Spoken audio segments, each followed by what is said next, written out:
Hello everyone, in my this video tutorial I will tell you about how you can disable and enable the keyboard sound and vibration in your device Samsung Xcover Pro. So if in this device if you want to disable or if you want to enable the keyboard sound and vibration, or you can say the typing sound or vibration, you can do this by following the few easy steps as I will show you.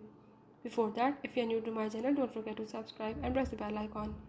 Follow the steps and watch complete video and you will learn how you can enable and disable the different sounds of keyboard in your device. Let's watch it.